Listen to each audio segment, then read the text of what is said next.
Good morning to everyone, our dear teachers and classmates, especially to Doc Annalyn Valencia Inorda, our professor, for our master subject, Human Behavior in Organization. I am Sir Orville G. Bollock. I'm your reporter for today, and in behalf of Group 1, good morning. Our topic will be organizational behavior as a way of thinking and acting.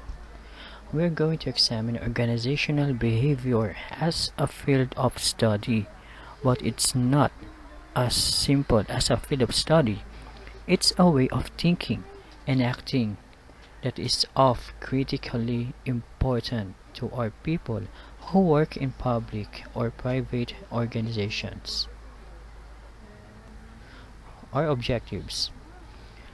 First of all, we must simply define some key terms. Organization. An organized body of people with a particular purpose, especially a business, society, association, etc. Behavior. The way in which the one acts or conducts oneself, especially toward others. Organizational behavior is the study of individual behavior in an organizational setting. This includes study of how individuals behave alone, as well as how individuals behave in groups. So now our objectives will be the course is about understanding human behavior in public and non-profit organizations. Includes our individual behavior, others, groups, and society. Next, emphasizes human behavior and individual values rather than organizational structures and organizational values. Now we have here organizational behavior level of analysis. First we have individual behavior, next group functioning, and the third one organizational operations. Now, one of the main reasons for this interdisciplinary approach is because the field of organizational behavior involves levels of analysis.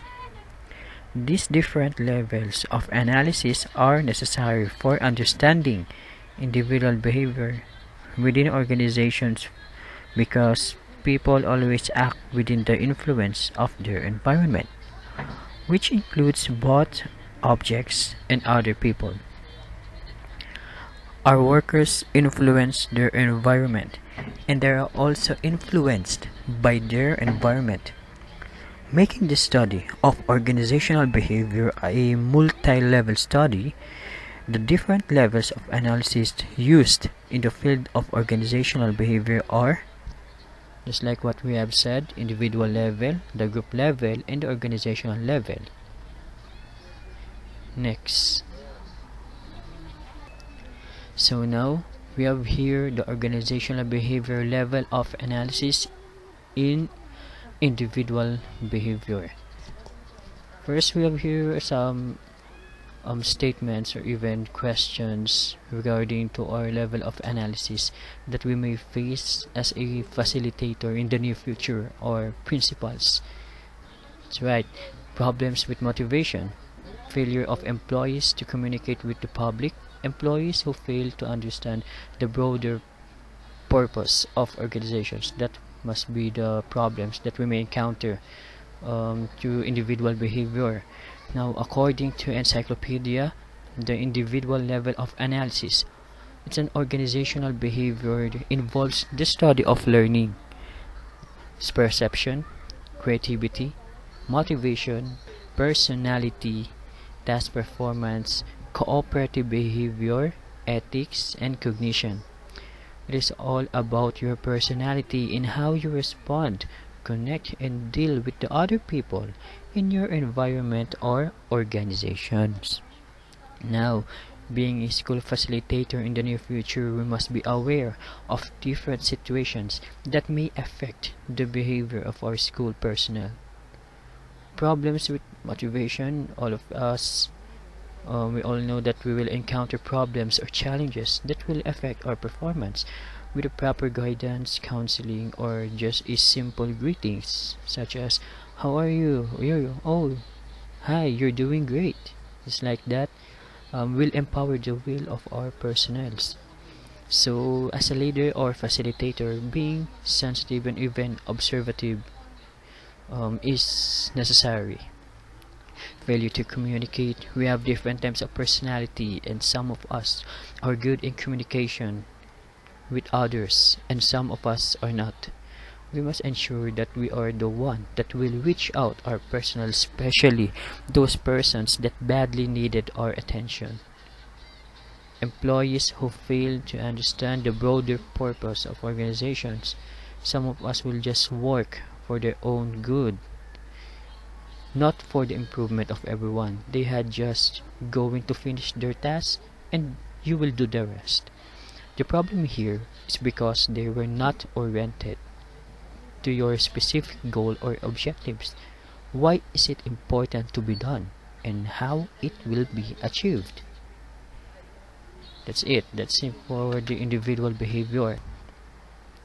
In the organizational behavior level of analysis of group level, at the group level of analysis, organizational behavior involves the study of group dynamics, the patterns, change, intra and intergroup conflict, leadership, power, norms or standards, interpersonal communication, networks, and roles. At this level of analysis, we might form task forces or even groups or group of persons or employees that will address particular problems. Now we can distinguish a problem of a group if there will be a change of behavior or even performances to their members.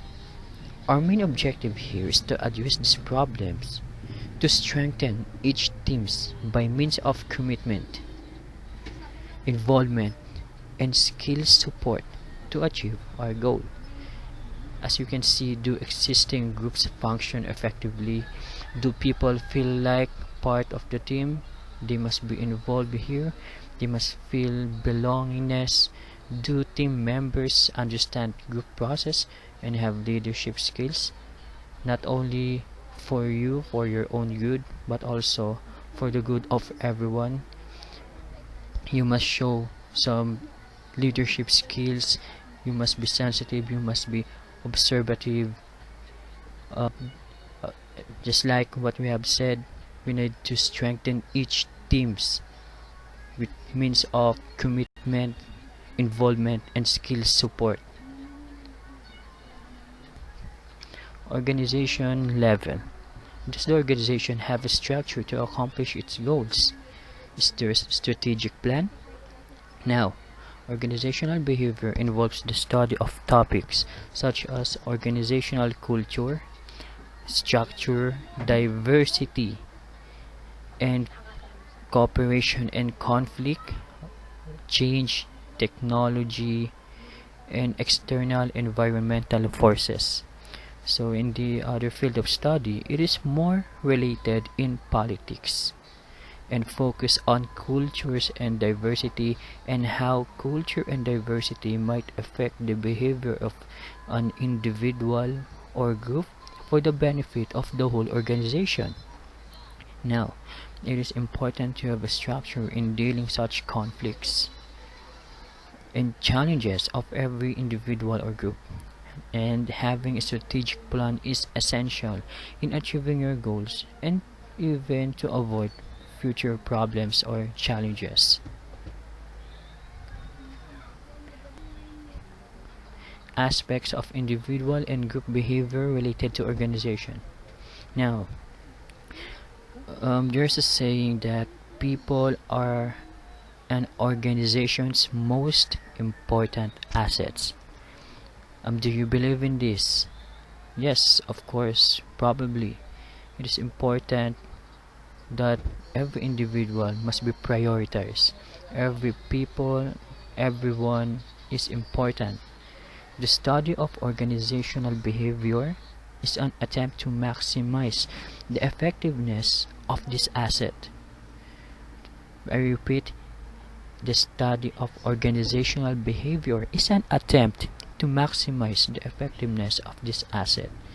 So it means that in order to enhance the productivity and our expected result in our organization, we must prioritize the most important asset, which is the people of or every individual.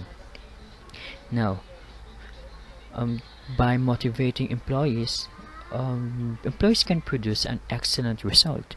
It can be through words, gifts, or incentives. It depends on you. We must motivate our employees. But for me, as I experience, through words or verbal communications, it's very effective. Saying like, such as, "Hey, you're doing great. Good job. Excellent work." Coming from my former facilitators, coordinators, principals, it's very. I'm just how happy that time. So it's true that motivating your employees is necessary. Next is being an effective team member. Being an official, it doesn't mean that you're not belong to the workforce. It's not a valid reason. So you must be a member also. Do your job, do your task. You must facilitate them only, but you have your own work to do. That and you have your own goal. Have your own task, and so on. Next, leading and inspiring others. We must lead and inspire them by being a good example and focusing on our goals. Next, communicating effectively with others. Communication plays a big role to the success of organization. We must reach everyone, not only to observe them, but also to help and guide them. Making effective decisions. So in making effective decisions can be obtained through experience, and if not, through to a proper guidance. In order to teach them or to enhance their skills in decision making, as a facilitator, we must guide them. We must support them or provide scaffold to for them in decision making. Next, using power and politics constructively and ethically. Now, in using our authority, we use it to build and develop relationships, not to be feared. Managing conflict productively.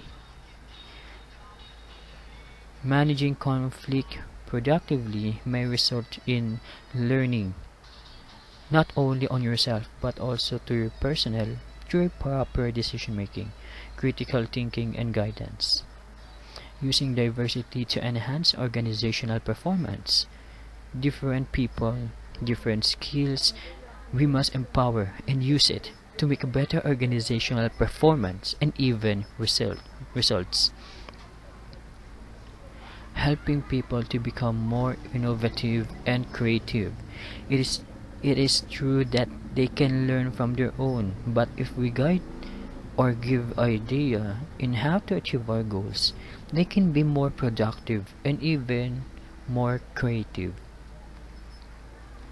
Now, we must remember that organizational behavior provides the tools, skills, ideas, and strategies for managing human behavior in organization.